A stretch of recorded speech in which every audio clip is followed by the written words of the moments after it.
And thank you very much for such a warm and lengthy welcome.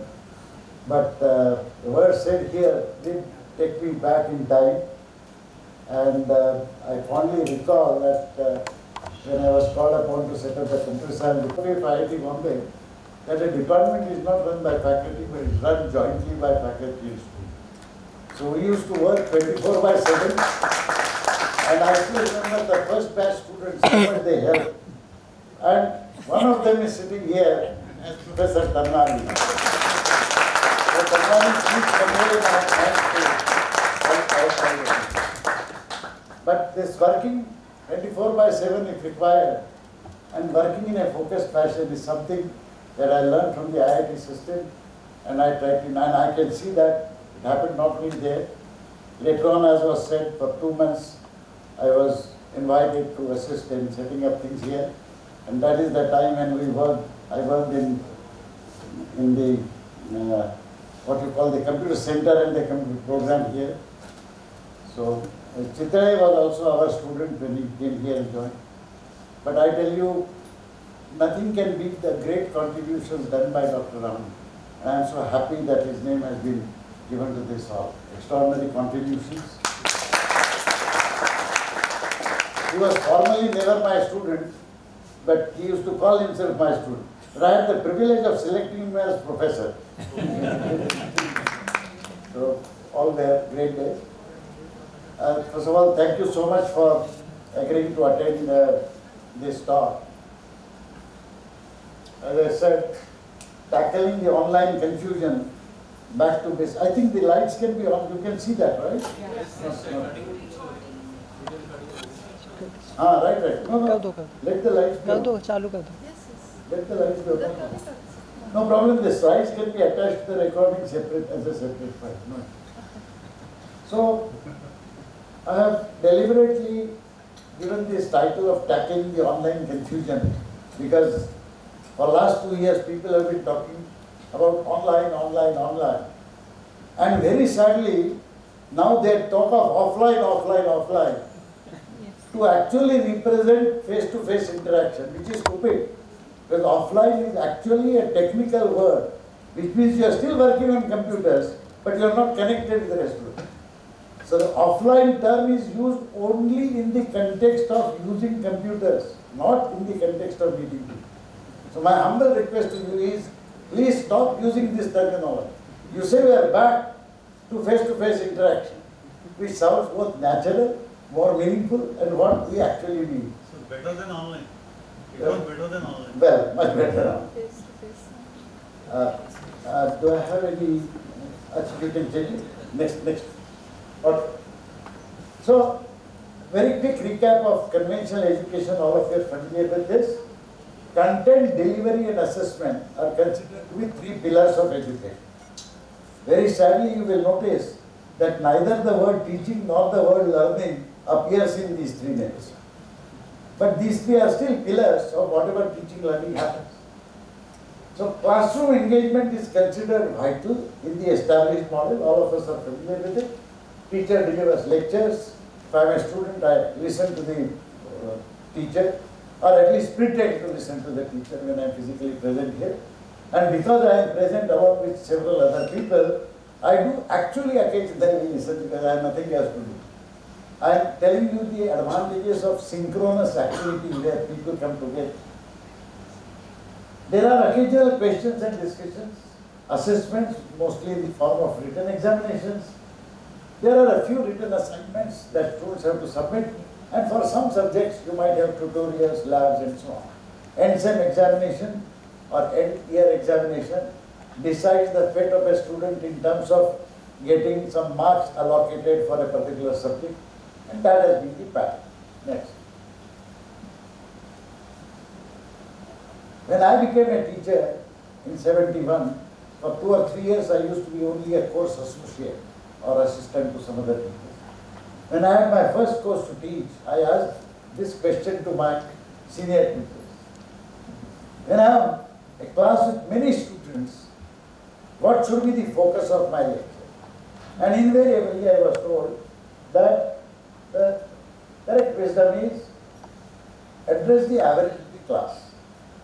Even today, by the way, if you ask me, for example, that if a teacher has to focus at one particular point, I would intrinsically say, address the average. I was not happy then, I am not happy now. Next. Among different people. On the other exercise due, the knowledge of the subject at the beginning is the background knowledge. But we all know that I might have a very good background in the previous related topics, or I might have very little background, inadequate background. And obviously that will impact whatever I learn. I could see that students will get plotted on this graph in the spatial distribution. And then I calculated the spatial average and found that there is nobody there. So next day I went to my senior colleague and asked him, sir, yesterday you told me to address the average, but look at this, does it mean that I am teaching nobody? And he got angry, he says, Phatak, don't joke with me, you know exactly what I mean, because when you address the average, everybody will benefit. I was not happy, it took me few months to understand, but then I knew next. This particular, if I am addressing this, then every student in the class will focus himself or herself towards that, because that is where I am addressing. Surely, the people in this quadrant will perhaps gain something because they are moving upwards. But what happens to people there and there? They are actually de-learning something or learning less than what they can. Next is, plus, if the average is here, then a very large majority of students do not benefit from my lectures at all. Now, this suggested to me that I must look at something more than just the average. I must look at groups of students. So as I developed as a teacher, intrinsically all of teachers do that. You have the normal people who are doing their course very well, and you have a group of laggards who fall behind. And invariably, most of us will try to help those laggards by, assisting them, arranging some extra lectures and so on. But I discovered that it is important equally to attend to the third group, which are the top performers. Because they might wrongly get a feeling that they know everything in the world, which is not true. So, once in a month, even on a Sunday, I would call these 8 or 10 people and I would tell them, you jokers think you are very bright, so here is a set of problems, now attempt these. Challenging every mind is important, but challenging the more fertile, the more active mind is more important.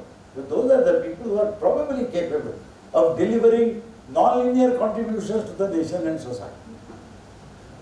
But are these three groups enough? Well, they should be minimum, but they are not necessarily sufficient. Next. This is the plot that I have followed for 50 years. This I call the desired way. The teacher cannot focus only on the average or any one point in the class. The teachers have to focus such that it appears to every student in the class that my needs are being addressed. And that a path is shown where everybody will benefit, everybody will move. Of course, not everybody in the class will become the best exponent of that subject. That is not expected also. The unfortunate tragedy of our education system is we have divided the syllabus into fixed chunks, and we have said in one semester or 1 year, every student in the class must learn this much. That is nonsense, actually, because students learn differently, we know that. If I am a slow learner, I will not be able to achieve the same mastery as, for example, my gold medalist friend Phatak can. I may require more time, but when I go home, I don't have the privilege of recalling what my teacher said, because I can't rewind the teacher in my mind. This is where the technology helps. If my teacher's lecture is recorded, I can rewind that lecture, revisit that lecture, re-see it. Modern technology, to begin with, I will say, can be used as a great complement to our education system to provide an additional input mechanism to every student. That even if I am a slow learner, I can go back and look at this. I of course must not go to the other extreme saying, oh, I have a recorded lecture. Why go to the lecture at all? That is not good. Anyway, I digress. Next. The importance of assessment, everybody understands. Students understand it, teachers understand it. Quantitative measures are important. Students, of course, work hard to maximize their scores.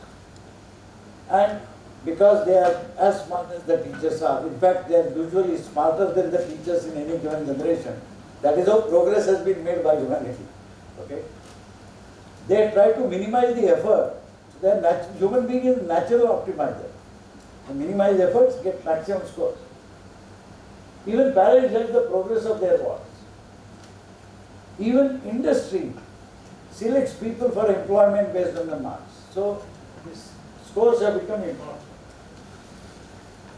They are also useful for tracking the progress of an individual from an educational perspective. But do marks indicate depth of understanding? Not necessarily. That we will all agree. So here is an example. Next. Hypothetical example. Consider two persons A and B. Both of them have scored high marks. Let's say both of my students. Now I know pretty well that B has been very attentive, very regular, goes out of the way to read additional material, discusses. That means his depth of understanding is clearly higher. I know A is rarely attentive, but he is very smart. He has cracked the examination system and he consistently scores good marks in the examination.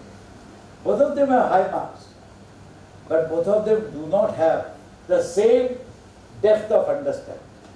Now this, no marks can tell me, because marks are telling me something wrong. This only a teacher knows. And this only the student A and student B knows. The rest of the world doesn't know. I am just telling you some of the inadequacies of the numerical assessment which we are forced to use because we have nothing else. Next. So, this is what forced me to go back to basics and remind me and remind everyone else of where and how does the learning happen. So, here is my analysis. When a learner's mind acts, when a learner listens, when a learner reads, when a learner observes, when a learner thinks, when a learner writes, when a learner solves problems, experiments, makes mistakes and realizes them, when a learner asks questions, when a learner discusses, when a learner collaborates. In short, whenever a learner does this or that, then and only then learning happens. And most important, it does not and cannot happen otherwise. No matter how beautiful is your content, no matter how brilliant is your delivery, and no matter how well you have designed your assessment, learning will not happen unless these things result in encouraging the student to do one or more of these activities. Because then and only then the learning will happen. It will not happen otherwise. Next. So the important conclusion that I reached long time ago and which I spend time in reminding all teachers and students is that since learning is directly proportional to the quality time spent by a learner on a subject. Please mark my words. Quality time spent. Now that quality time could be listening to a good lecture. That quality time could be just thinking alone about some topic. Quality time could be whatever. But whenever you spend quality time, you learn, and therefore, if as a learner, if I maximize my quality time, I will learn more. In fact, there is no other way I can learn more. Therefore, what we do as teachers is, we enhance the quality time spent by students by using well-defined and curated content, through well-delivered lectures, and we design assessments such that even the assessment is a learning process. The synchronous environment where everybody comes together helps, because attending classes, discussing, questioning, collaborative problem solving, all of that happens, which causes every learner to slightly spend more quality time in the class. I mean, comparing to online thing, in the early days when I designed the massive open online courses like rest of the world, we are experimenting in IIT, our first impulse was to record the regular lecture and make it available. And then it was discovered one after another, statistical research all across the world says, a 1 hour recorded lecture is never seen by majority of. In fact, the average time of reviewing and viewing full length of a lecture or a recorded video is when it is 8 minutes long.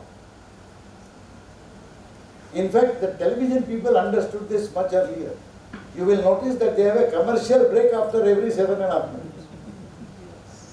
Because when I am alone, I mean, I might occasionally listen to, say, for example, a recorded lecture by FINMA, if I am interested in physics. But will I be able to do that day after day, listening to mundane lectures? May not. So this is statistical fact. We have in fact done a lot of work in IIT Bombay on learner-centric MOOCs and all over the world, where it is mandated now that any recorded lecture should not be more than 8 to 10 minutes. So it's my first humble request to all teachers, if you are recording lectures with an intention that students should view these later, please break your lectures into logical modules. Do not record anything more than 8 to 10 minutes. I guarantee you that will not be viewed by majority of the people, because world over, and statistics is, madam will tell you how important it is. You cannot fight with statistical conclusions. Okay. Individuals may differ. Next please. So the moral of the story is, if I am teaching a class and I have 70, 100, 120 students, I don't know what the class strength here is. These days when I teach a first year course in computer programming, I have 350 students. But if I am teaching an elective in say MTech program or a PhD program, I might have as few as 7 or 8 students. Now you will all agree that if I have 7 or 8 students, I know exactly what each student is doing because I can monitor. If I have 350 students, I can forget it. If I have 100 students, what do I do? The standard problem is that the number of students in the class should not force me to think in statistical terms, like as I said, 3 groups of students or 4 groups of students, etc.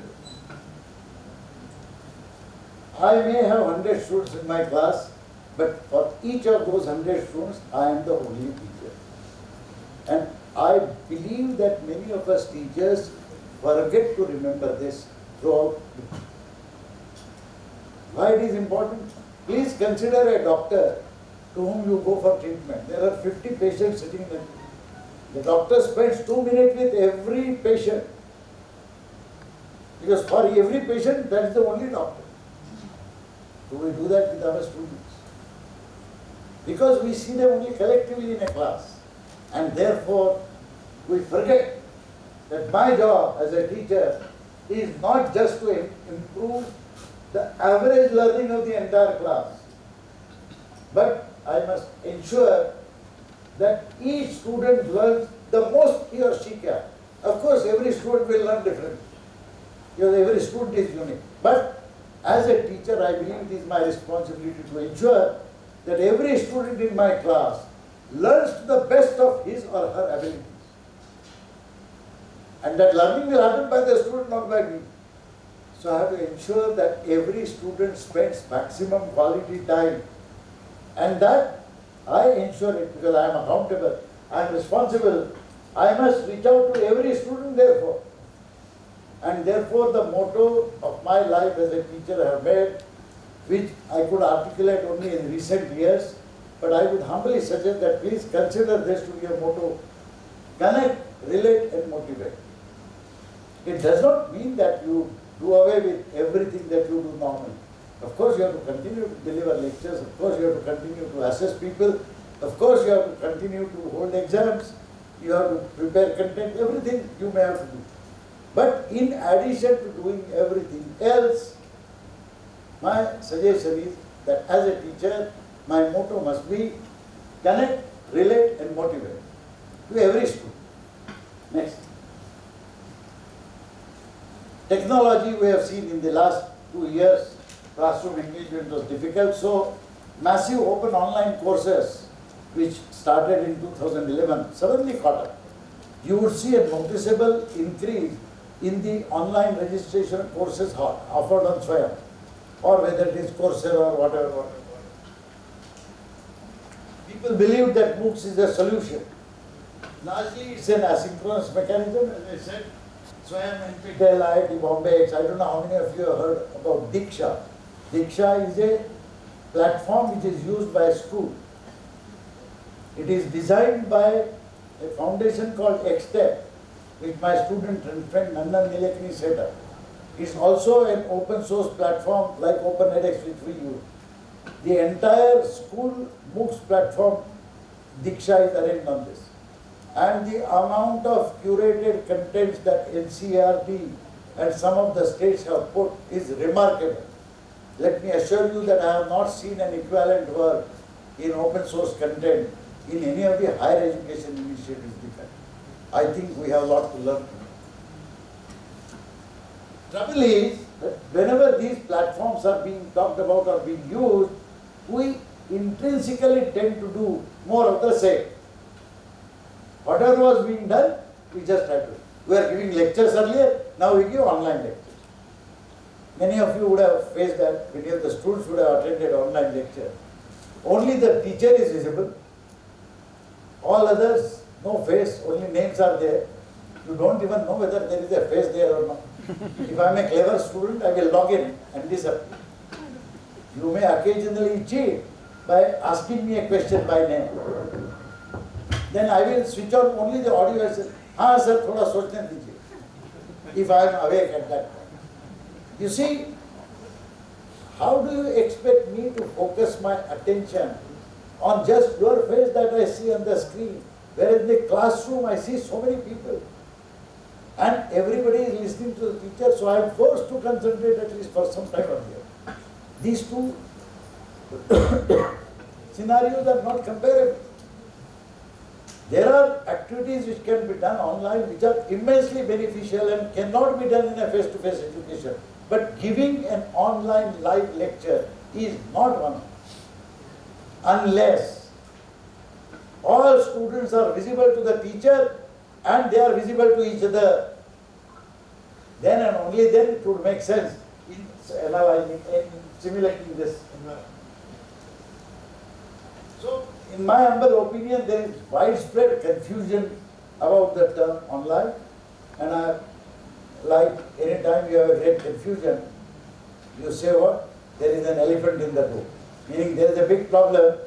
All of us understand that problem, but nobody has a solution, nobody speaks about it. Next. So this is my confusion elephant. And this troubles all of us. Teachers not clear how to teach effectively. So as a teacher, I try to do the same task using technology.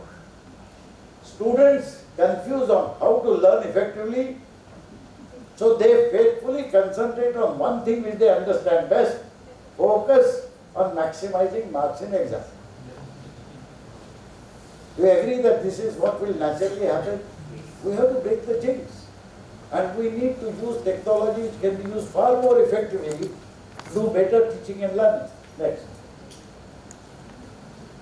So what is missed in the online education is synchronous interaction between students and teachers inside and outside classroom.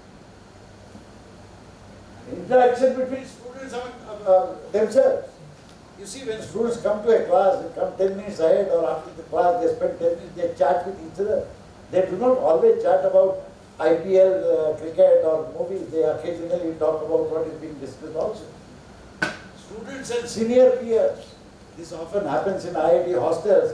When a quiz is planned 2 days later or an exam is there, then I'll go to my senior saying, "Boss, तेरे time में क्या पूछा था?" Because then I'm interested. And then my peer tells me, क्या पूछा था ये जरूरी नहीं, क्या जवाब दिया था ये जरूरी. So that is how I get to the.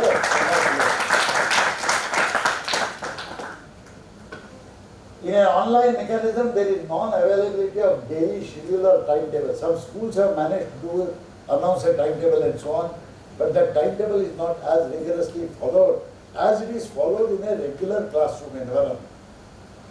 Because teachers believe that they can take bangas and they suddenly announce, my class which was supposed to be held at 10 o'clock, it will now be held at 12 noon.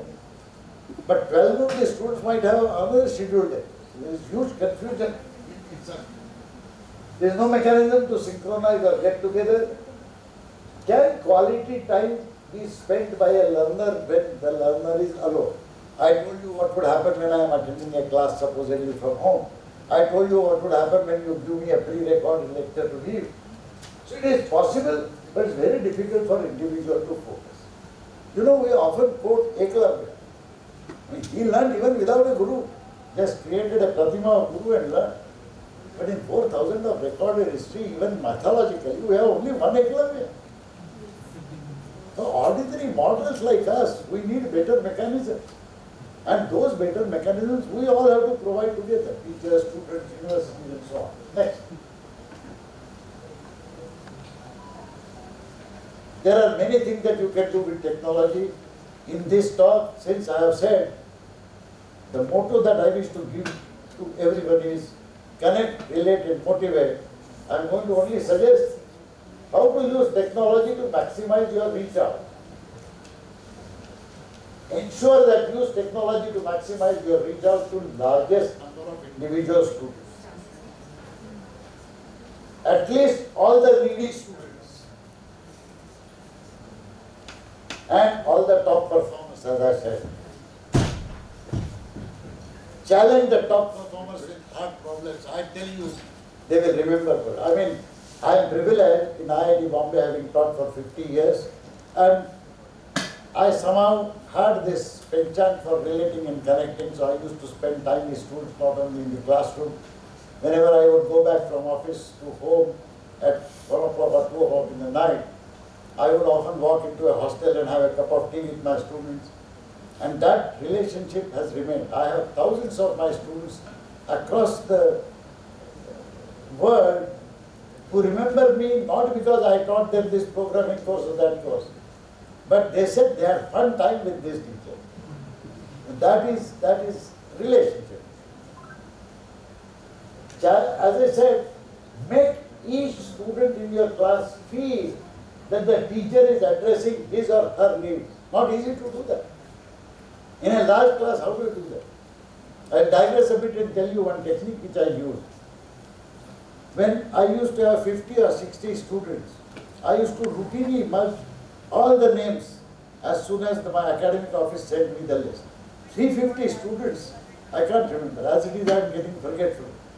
So what I started doing is a trick. We used to use flipped classroom.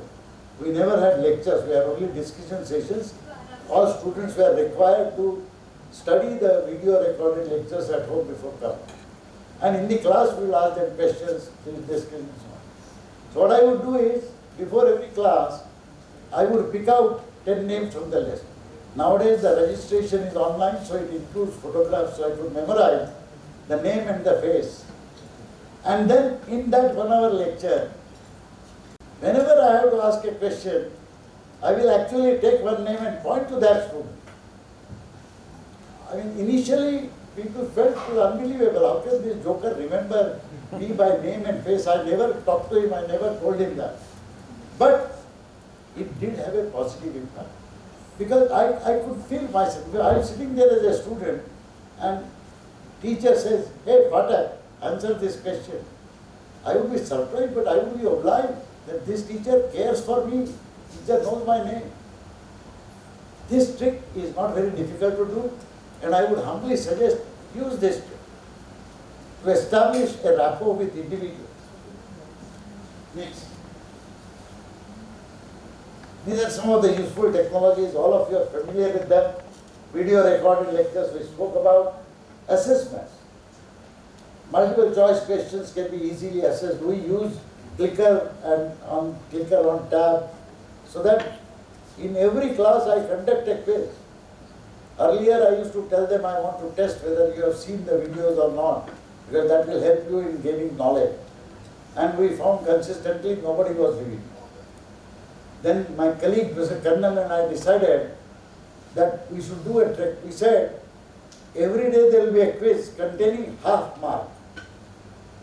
And then we'll accumulate these marks and take so much percentage. And like students anywhere in the world, you know, you tell students that there is some marks associated with activity, they will work hard and make it. So from next week onwards, we saw that everybody was viewing that. We are not asking difficult questions in that way. All the questions were actually dependent on whether they have viewed that lecture or not whether they have understood it. So this is some trick that can be used. Live audio video interaction using Zoom, Google, I will show you some examples of how that helps. Email, discussion forum. These are technologies that are available, but we are not using them. We still use email for interaction with students, but we can't have a mass interaction. If you ask me a question, I respond to you, but neither your question nor my answer is known by other. Discussion forum permits that. And if nothing else, you can set up a discussion forum in your department, in your university, start using it. When I run MOOCs, or my colleagues run MOOCs using our platform, we make it obligatory for people to post on discussion forum. And anybody who has not posted a single posting on discussion forum does not qualify the course. So you can use the same tricks that you use in the normal assessment to ensure that people collaborate even in an online class. There are chat sessions, telephone calls. I'll show you some examples of how these were used. Next. Students must also respond by doing something which they ought to do. For example, because as I said, relating and connecting is a two-way process. I mean, if you are my student and I am your teacher, I might desire to connect with you, but if you do this to me, then nothing will happen. So it has to be a two-way process. Students must take notes while reading a lecture, just like they would in a classroom. This is rarely done by students. Reading lecture is like reading a movie, you know.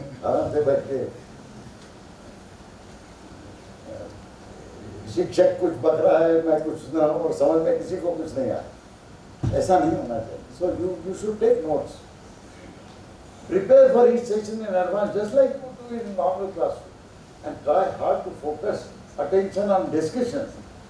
And therefore, even in online classes, there should be discussion. Even in pre-recorded lectures, this is what we do when we design learner-centric MOOCs. Even a short video of 10 minutes, our 10-minute video which is recorded for a session, it stops after 4 minutes.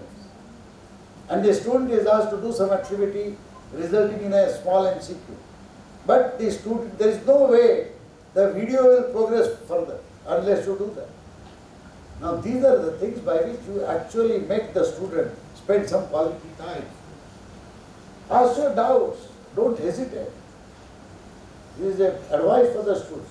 Articulate well. I have written it in bold because sadly I find that students, earlier I thought that this disease was spread only in the engineering college students, that they could not articulate themselves well.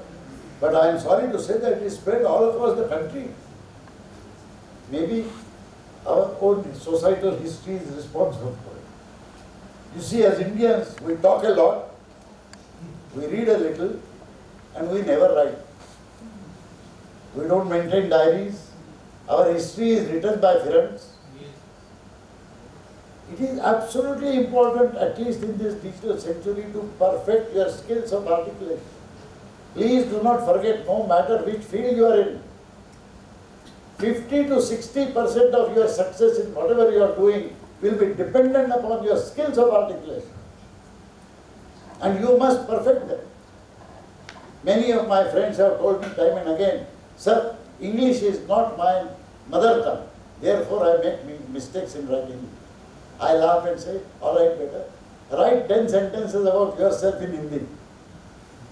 And you will find that the student who makes mistakes in writing English makes mistakes in writing Hindi also, because the student has not trained his or her mind in disciplining writing. Now that is something which unfortunately is not in the syllabus of higher education. I mean, there might be a course in English, but the discussion will be on the artifacts that were created by Shakespeare, for example. Forget Shakespeare, if I can't speak 2 sentences about myself, what good is Shakespeare to me? I would humbly suggest, by the way, in IIT Bombay, several years ago, we recognized that our postgraduate students were lacking in their articulation capability. We introduced a compulsory course for every MTech and PhD student in IIT Bombay. Running it for 10 years, I have participated. This course is called Communication Skills. It is not about English language. It is not just about communication, verbal communication, written communication, presentation skills, report writing, so many. I humbly believe that it should be an obligatory component of any educational program in higher education, but again I digress. Do not delay homework and assignments. Deadlines are deadlines. And that is something very funny. As I was jokingly telling someone, in India, as you travel from Kanyakumari to Himalayas, the concept of time gets diluted progressively. So in Delhi, I was telling someone, I and my colleague were giving a CSI tutorial which was supposed to be fully packed. It was a paid tutorial. Instead of capacity 60, they had to hire a larger room because 80 people had registered. Sheshadri and I went there earlier, previous time, we stayed in the same hotel. 9:15 we go to the conference room where there was nobody there. At 9:25, 2 people walked there. It turned out that they were hotel employees who had come to set up the audio visual equipment. At 9:35, the first Delhiite showed up. And we just sort of started talking. At 9:45, there were 7 people, but there are supposed to be 18. At 9:50, I could not contain myself and sarcastically asked one of the persons, showing him my watch, saying, "Excuse me, when does 9:30 occur in Delhi?" And he very seriously told me, "Sir, around 10 o'clock, sir." This is the concept. My dear friends, this is not done. Nowhere else in the world this is done. This is not acceptable. I come from a system where my classes start at 8:30 in the morning on the 1st of January, if that is the starting time.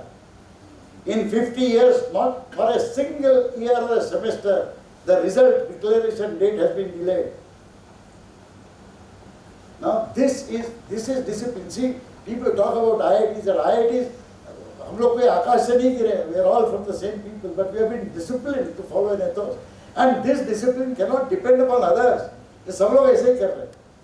मुझे किसने रोका है time पे जाना? I am making a point, and I am very sorry to say, but when I came here at 2:30, because 2:30 was the start of the lecture, there were a few people.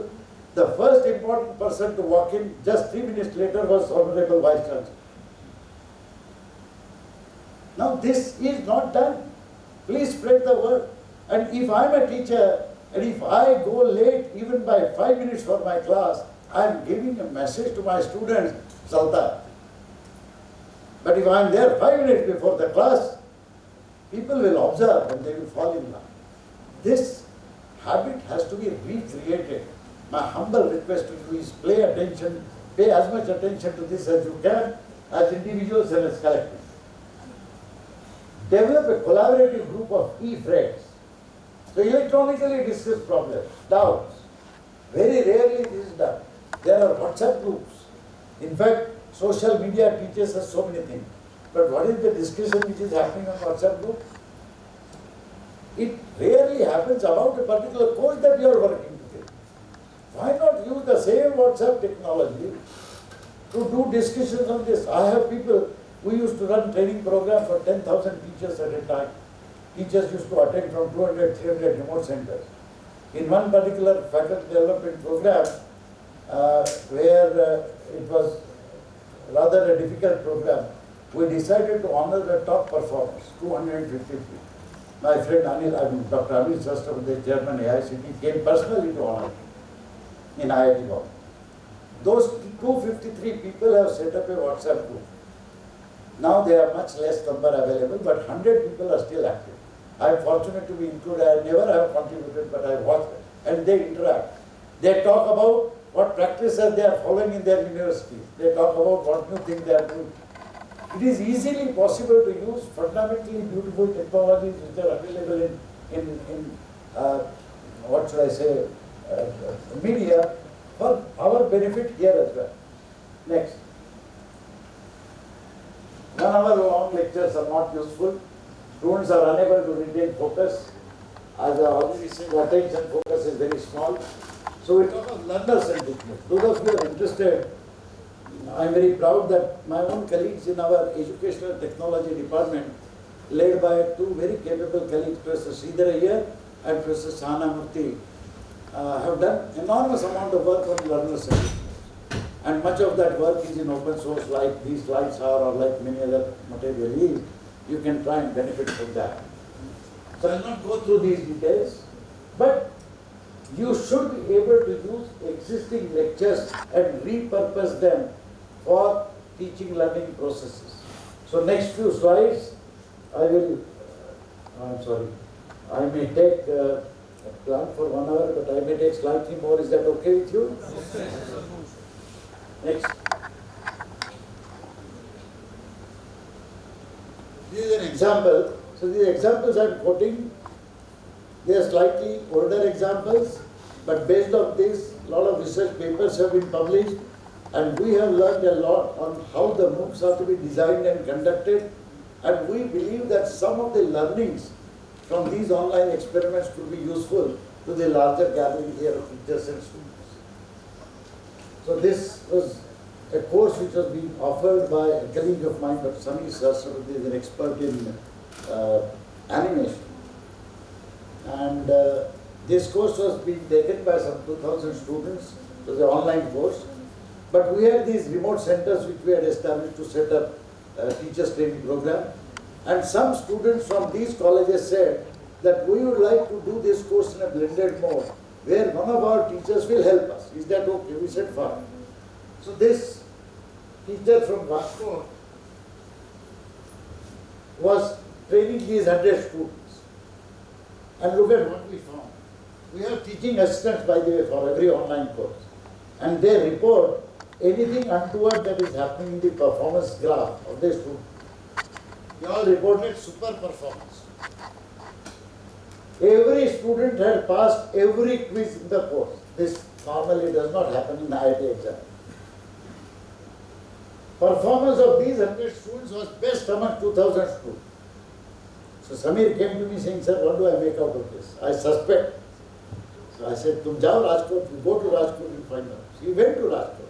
He wrote to the teacher saying, I want to come. He says, you're most welcome. I have extra sessions with them on Saturday. So please come on Friday evening and attend my session. Next. So in that special session, what Professor Wala did was very interesting. He started playing Samir's video. This was pre-learner-centric video, so we were recording larger videos, about 30 minutes, 40 minutes. He paused after 5 or 7 minutes and started explaining the gist in Gujarati. And Samir says he was surprised that every student pulled out a notebook and started more. Later on he asked the students, don't you understand English? And he sheepishly said, हाँ अंग्रेजी समझती है लेकिन गुजराती ज़्यादा अच्छी समझती है. So what is wrong if you have to explain to the student in the language that he or she understands? More important, he gave a small problem to them to solve. They didn't know it, but Samir knew it because he had posed a more complex problem at the end of that session which the students had to solve. And Samir could sense that he has actually taken a smaller part of that problem, sort of nomenclature and created a small problem which he had given. And then the teacher made sure that every student in the class saw that problem. And he repeated it. He went ahead with another 7 minutes of pre-recorded video, explained painstakingly in Gujarati, gave another problem, made every student saw that problem. No wonder then when the assignment actually was given at the end, all 100 students were able to solve it. Now isn't that learning? And who was teaching them? The local teacher, not the MOOCs expert. So please understand that you might have a pre-recorded lecture of a very eminent speaker, but unless you have a local teacher to help you, who knows you better than that joker, you will not be assisted adequately in maximizing your quality time in learning. And therefore my suggestion to the whole world, I have made it to AICT, to UGC chairman, please permit teachers to use pre-recorded lectures of others. The hitch is, first they told me, Phatak, how many teachers like Wala are there? What is your guarantee that I permit this? And a teacher goes to the class, sits like this, starts the video lecture, sleeps. Sab ghanta bhar ho gaya, okay, stop and go. And I have taught my lecture. Now this is an extreme. I told him that, look, don't be silly, don't talk about teachers like that. Teachers are not that bad. They are not that good either. What is the solution? Because we want to ensure that teachers must earn their salary by giving lectures, do we force them to give lectures when better lectures are available? Or do we tell them? Just like we curate the content, we define the syllabus, why can't we define? I teach databases, I'm a reasonably good teacher, but I cannot defeat Professor Sudarshan's extraordinary delivery of lectures, who has written the book which is used by 90% of the people in India. So when I teach in the modern methodology, I use his lectures, but I use them in the Wala style. I would humbly suggest, and thankfully Vice Chancellor Madam is here, if something can be done, at least on an experimental basis, where we can produce more local teachers like Professor Wala, who know their students. But they have the recourse to use a repurposed lecture by some other expert. Next. These are the 100 people. Actually, Samir went later to that college, and there is Wala standing there. So they are called blenderers of Rajkot. Next. Here is an example of relaxation of rules that we follow in teaching learning courses. The same course, Samir had said that there will be a team assignment, an optional assignment, but maximum size of the team can be 3 people. This is a standard practice in IIT, because more than 3 you suddenly have sleeping members in the team, and less than 3 sometimes nothing happens. He got an email from one girl student from a college called Gorawa, which is in Khargone district in Madhya Pradesh. And she says, will you permit us to form a group of 5 people? So Samir again asked me, he says, Abhi kya kare? So I said, at least ask her why. So she said, we live in another town called Maheshwar, and we go every day by bus to our Indian college in Gorawa. But when we come back on Friday, Saturday, Sunday there is no college. So next we get to use the computers in the college only on Monday. And amongst 5 of us, there is only one girl who has a computer. So if you make a team of 3, 2 of us will not be. He permitted them as a special case, and the assignment which they submitted was turned out to be one of the best assignments among all 2000 students. Now this is what you and I will do in a class. Why can't we do it even in online environment? We can. We hesitate. Next. An example of personal connect. Again, I am taking examples from the same course because so much we learn from this and similar experiments elsewhere. Samir Sasrabuddha is now director of EMRC Pune. While coming here, I saw that you have an EMRC here. So he is hopefully trying to get EMRC people to develop such educational content, but I digress. In the same course, I had told Samir that you have to follow this motto of relate, correct and motivate. So he figured out towards the end of the course, he looked at the progress of the top performers, and he found out that some 5 of these had not submitted the last assignment, just given. So he sent an email to all of them and he started calling them. he could call 3 first and then 4th person also. The 5th person, she was a lady teacher in a college of, I think, Army Institute of Technology or something in Pune. And she was not traceable, so he called the principal and the director of the institute. And he said, yes, I know, but she's on maternity leave. So Samir said, do you mind giving me her mobile number? She gave her. The evening, Samir called her, and on the phone he could hear a child, crying or something like that. And he said, why have you not submitted the assignment? And she said, I mean, it's really difficult for me to do anything. I have done the course, I am happy, I have learned something. Samir said, fine. 2 hours later, Samir got a call back from her husband. And her husband says, I have been telling her for last week, I will look after the child, spend time after the assignment. Now last 2 hours I have been arguing with her and I have convinced her, so just extend the assignment submission by 1 day.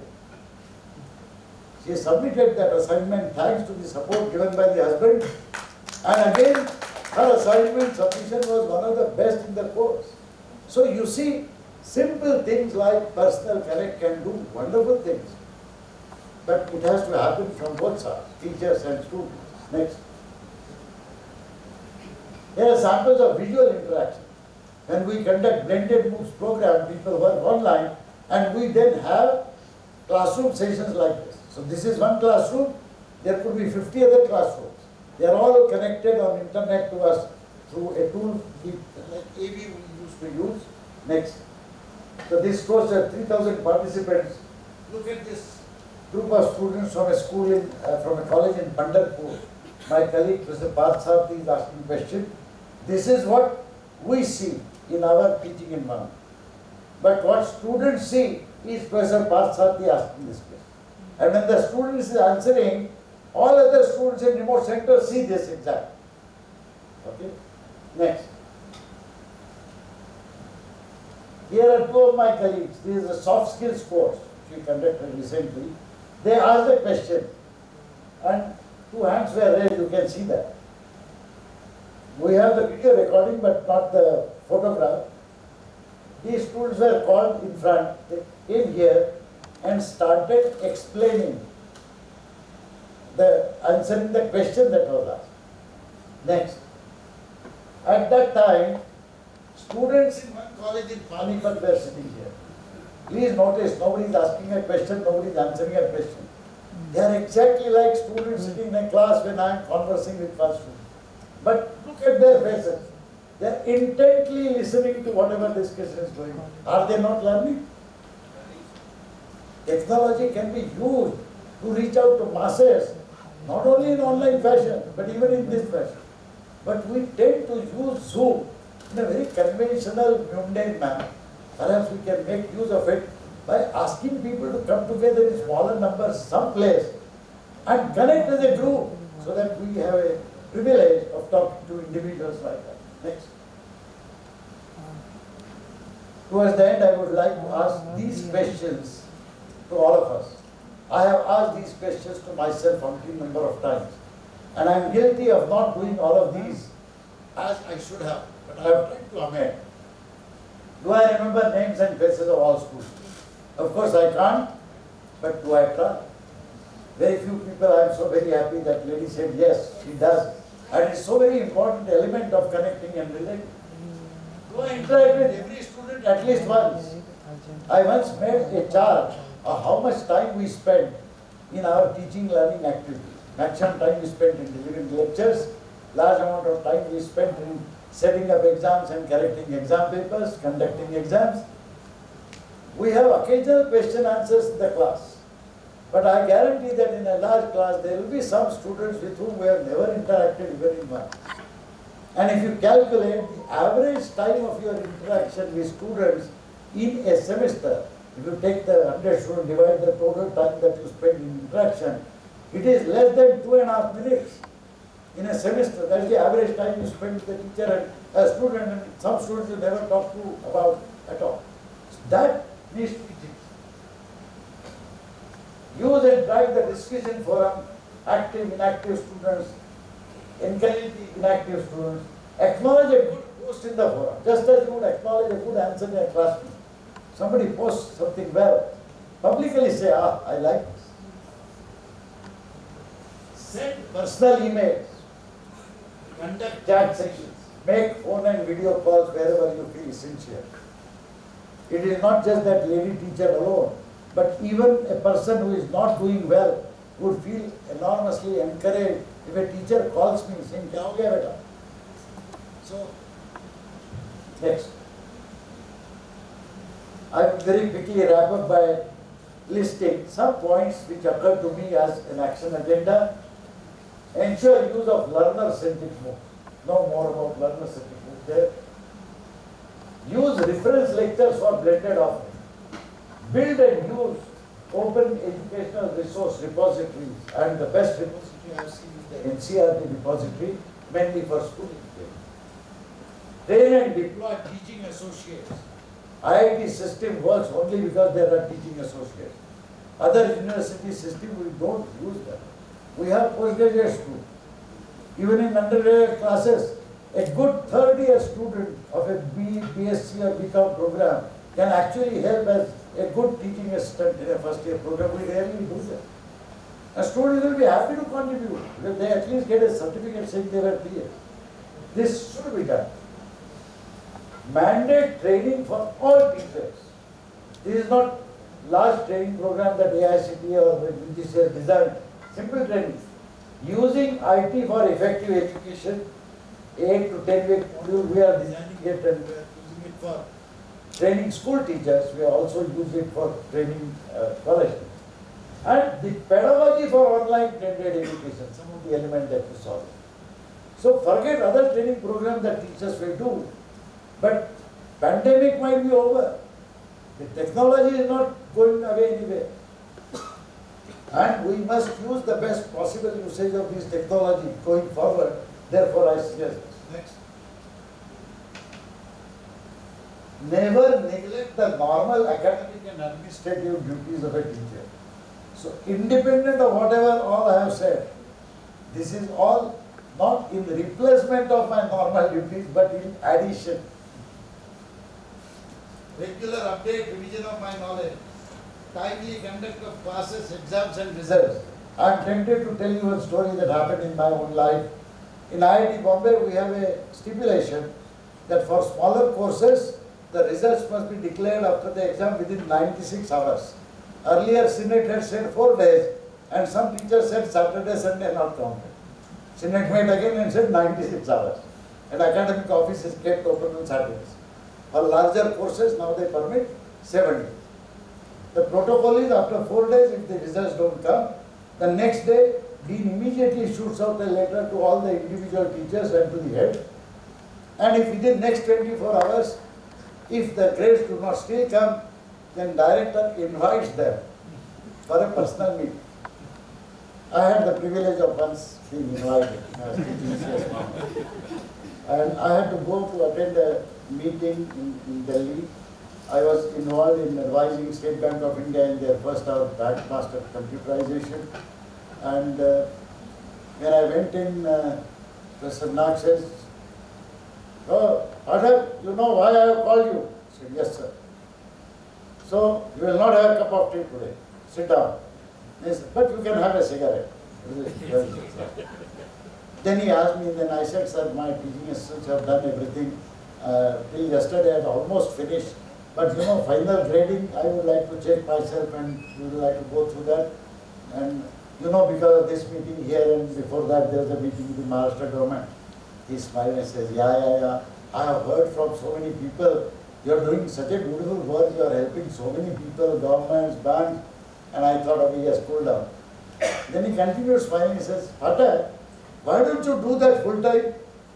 And I got a shock of my life. "Sir, no, you are doing such a good job. Resign from IIT Bombay and do that full time." And then his face became stern. Irrespective of the work that you do for government committees, outreach, irrespective of the research that you do, don't forget that we are teachers. And I want these grades to be certified by today. Since that encounter in late 80s or early 90s, I forget, There has not been a single instance when my grades have not reached up. Now, do we all follow this? That is my humble request to you. Consider these things to be as important as anything else. Because these declare to the world your stature and your commitment to the teaching learning process. And I believe these are important. Next. Sorry. Just go to the previous slide, please. Two important things. Last two lines I have added after a phenomenal learning that I had yesterday evening in an event.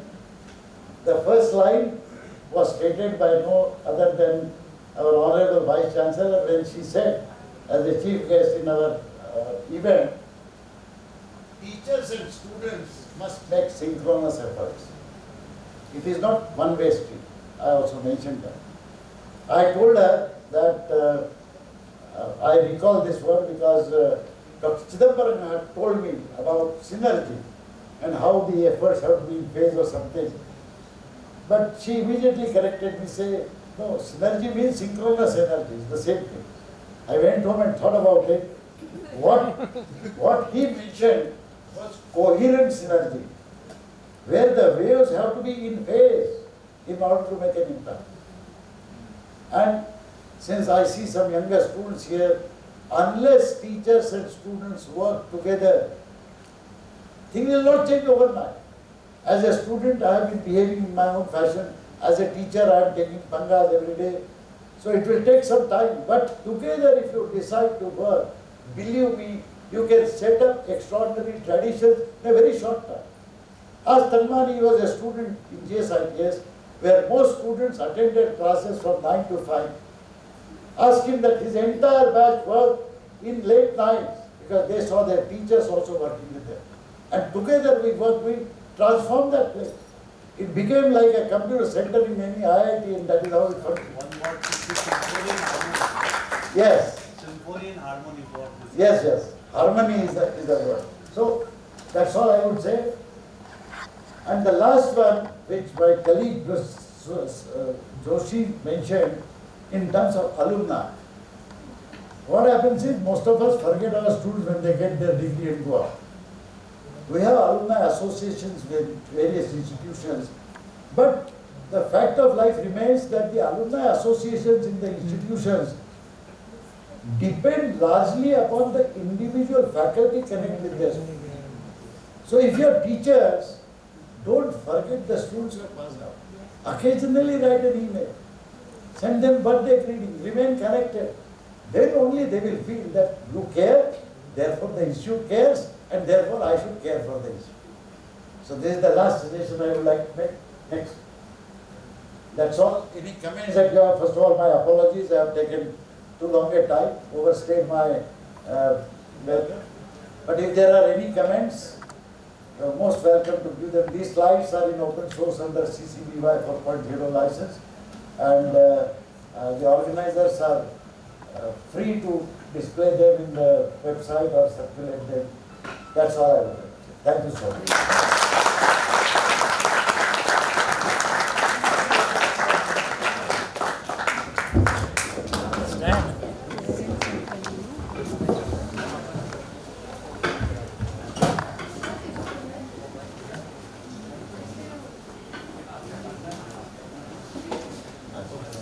Great job. Yeah, great. I hope something new came out, right? Yes. Chande, I put your name as the person responsible of setting up the first computer science program along with